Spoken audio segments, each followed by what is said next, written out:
Peringatan, animasi ini dibuat dengan tujuan sharing pengalaman pribadi sang pengirim cerita. Dimohon untuk menghargai cerita tanpa menyudutkan beberapa pihak. Selamat menikmati.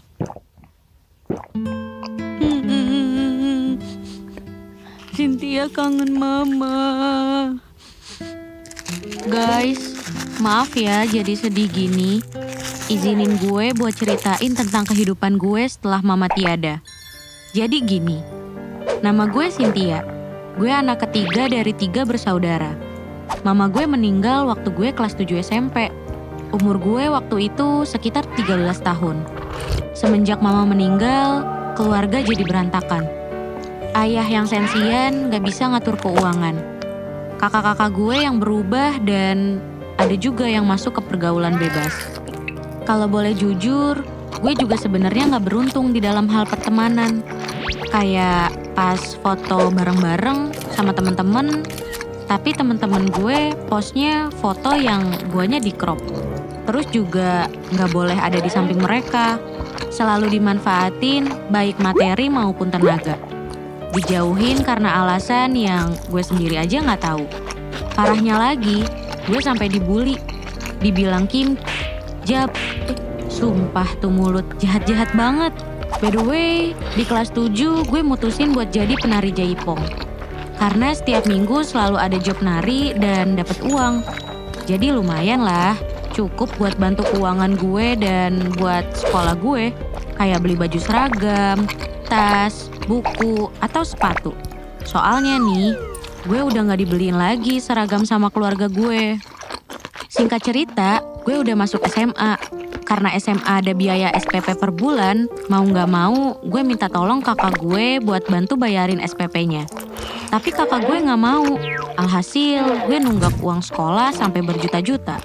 Capek rasanya, setiap ujian gue harus menghadap ke TU. Buat minta tolong bantuin biar gue dapet kartu ujian. Dan itu juga terus berulang kali. Gak jarang juga gue punya pikiran buat berhenti sekolah dan cari kerja. Seterpuruk itu gue, asli deh. Dan keluarga gue gak ada yang peduli. Waktu mau kelulusan, gue udah niatin kalau gak akan lanjut kuliah. Mau langsung kerja aja. Berusaha realistis karena keterbatasan biaya meskipun dalam hati gue pengen banget masuk kuliah. Tiba-tiba gue dipanggil ke BK dan guru BK nyuruh gue buat daftar SNMPTN karena gue masuk siswa yang eligible. Gue juga setuju buat ikut daftar karena gak rugi juga kalau gue ikut daftar. Toh sekali seumur hidup. Akhirnya gue pilih 2 kampus negeri di daerah Bandung dan Jakarta. Gue sih gak berekspektasi bakal lolos, karena kemampuan gue juga gak sebagus anak-anak lain. Singkat cerita, pengumuman kelulusan SNMPTN pun tiba.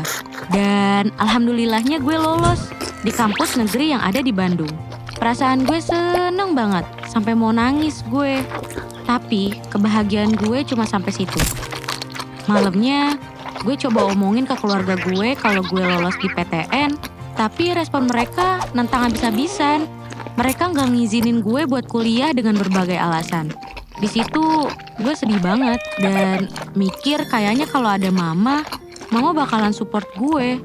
Dan jadi orang pertama yang bakal happy banget anaknya kuliah. Gue ngunci diri di kamar 2 hari tanpa makan dan tanpa minum. Ataupun ke toilet. Saking sedihnya sampai teriak-teriak kayak orang gila. Hari ketiga gue coba nelpon guru BK dan wali kelas. Bilang kalau gue gak akan ambil kesempatan ini. Tapi guru gue nyuruh buat ikut daftar ulang dulu. Karena takut adik kelas gue di backlist dari universitas yang gue tolak ini. Gue coba sholat asar dan berdoa. Ya Allah, kalau emang ini jalannya Cynthia buat kuliah, kasih Cynthia rezeki. Tapi kalau emang bukan rezeki Cynthia, tolong ikhlasin hati aku buat lepasin universitas itu. Ternyata emang rezeki gue buat kuliah. Besoknya gue ditelepon sama pelatih sanggar gue. Kamu bisa kesini nggak? Saya ada rezeki nih buat kamu. Dan uang yang dikasih itu bener-bener gak kurang dan gak lebih buat daftar ulang ke PTN itu.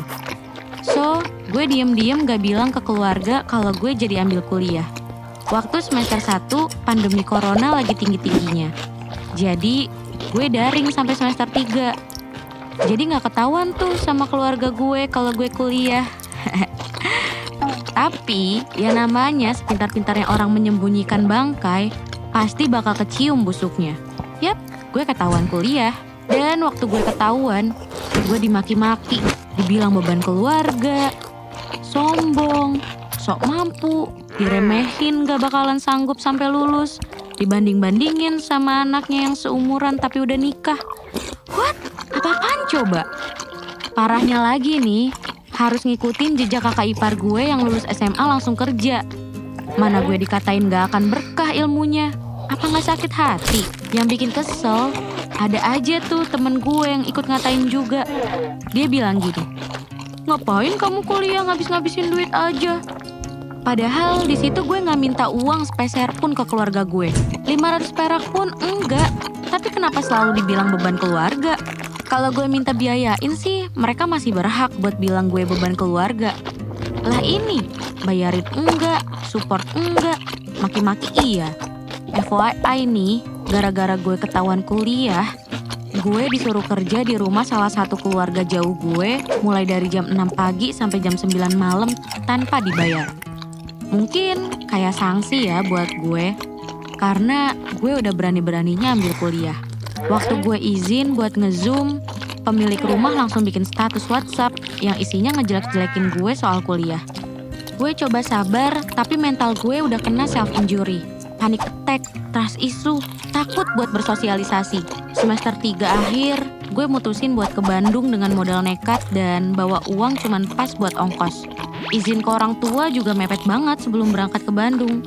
Dan itu pun gak mudah. Di Bandung, gue tinggal sama sahabat gue. Kebetulan gue sama dia tuh satu SMP, SMA, dan sekarang satu universitas. Meskipun beda fakultas. Semuanya gue lewatin dengan serba pas-pasan. Kadang makan pakai nasi doang, kadang makan sehari sekali.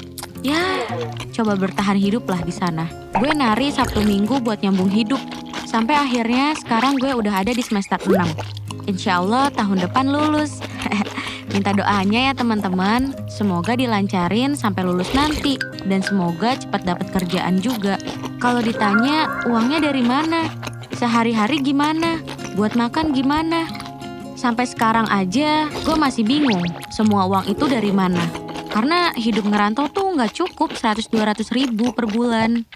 Intinya kalau niatnya baik selalu ada rezeki dari tangan orang-orang sekitar kita. Tapi kalau ditanya, gue juga bingung jawabnya.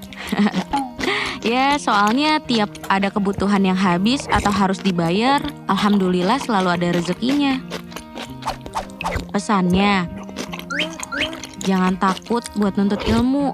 Jangan insecure sama ekonomi kita karena setiap anak punya jalan dan rezekinya masing-masing. Asalkan niat kita baik, rezeki bakalan selalu mengikuti langkah kita. Jangan takut juga, sekarang banyak beasiswa yang bisa bantu kita buat pendidikan. Niat gue cerita buat ngasih tahu orang-orang yang mungkin senasib sama gue, atau masih insecure sama ekonominya, biar lebih percaya diri dan yakin kalau Allah itu pasti bantu umatnya. So, sekian cerita dari gue. Jangan lupa subscribe channel Gue Punya Cerita. Dadah!